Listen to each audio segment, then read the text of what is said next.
Hello everyone. Welcome to this data science session. In this video we will learn about yet another essential Python module. We will learn about Matplotlib.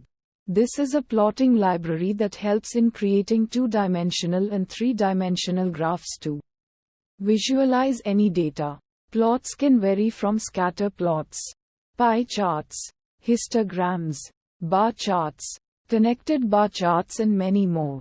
Data visualization is a must for any data science project. First we import the modules. We all know that in order to create a two-dimensional plot we need to first define the x and y axis. The x-axis is defined with numpy with line space from 0 to twice pi with a 100 divisions in between. Did you notice we imported a module named math to get the value of pi? The aim is to draw a full cycle sine or cosine wave. The y-axis is set as a sine function of x. Again y-axis is set as a cosine function of x. The trigonometric functions are obtained through importing the numpy module.